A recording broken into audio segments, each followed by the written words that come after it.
Morning update for a Thursday. Good morning, Paul Lindman here, KUX News Time 739. Shelley Bailey-Shah has a report tonight on the 11 o'clock news on our TV partner K2 about something called meat glue. In fact, the report is being labeled by K2 Franken meat. Shelley joins us this morning. Good grief, Shelley. We just got over the pink slime thing. Now, what is meat glue? Explain that to us. Well, you're right. The dirty little secret of the meat industry, pink slime, came out, a couple of weeks ago. But meat glue is something that consumers should know about as well. Now, meat glue is an enzyme, and basically it's made from cultivating bacteria or from the blood of pigs and cows.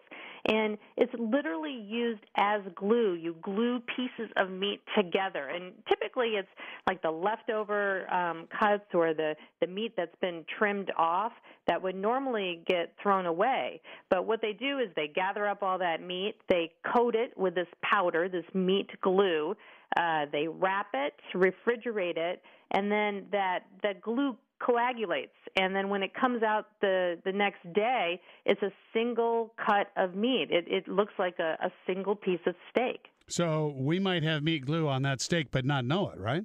Right. I mean, that's really the tricky thing. There are some labeling requirements if you're, getting this meat at the butcher or if you're getting products that have meat glue in the grocery store. But restaurants, for example, they're under no obligation to tell you that they're using the meat glue. And it's kind of hard to spot. The only real indication is that there's just a slight seam in the cut of meat. But I've seen it, and I have to tell you that it's hard to pick out. I actually saw it and thought it was more like marbling. So you really need to ask good questions when you're eating out.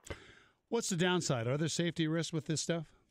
Well, there could be. The meat glue or meat that is glued should be cooked to a temperature of 165 degrees, and that's, about the temperature of a well-done steak. So if you're someone who has your meat rare or medium rare, this could be a concern because as you increase the surface area of your meat, so you have multiple pieces, multiple surfaces, you increase the chance of introducing bacteria, and so there's a higher chance that you could get a foodborne infection. But like the same bacteria you might find in meat anyway, right? It's true, and we've talked to several health experts about this, and they do make the point that, in their opinion, ground beef is actually worse because you have a tremendous amount of surface area when you're talking about ground beef. So that's more area where bacteria could be introduced. But, I think the point about meat glue is consumer right to know. And first, consumers don't even know it's out there. And secondly, most restaurants or, places that use meat glue aren't exactly advertising it.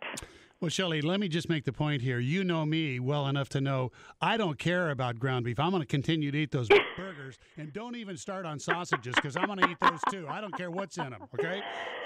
Oh, well, you and me both, Paul. But, it does make the point that, you should know what's in your food, and you really need to be careful about cooking it thoroughly. I want you to think twice about getting your steak rare. But we've probably all eaten it already, and we will continue to do so, even if we're careful to cook it properly, right? Well, and the funny thing is it's in a bunch of products that you probably have eaten and not even known it. Imitation crab meat, chicken nuggets. It's even used as a thickener in yogurt and cheese. So chances are you probably have eaten meat glue. Wait a minute. Did you say chicken nuggets? I know. That's what I'm saying, Paul. When I take the kids to McDonald's, I finish for them. Well, you can see Shelley's entire report, by the way, which Channel 2 is calling Franken meat, the 11 o'clock news tonight on K2. And Shelley Bailey-Shah, always a pleasure to talk to you. Let's get together again down the road. All right, Paul. Thanks so much.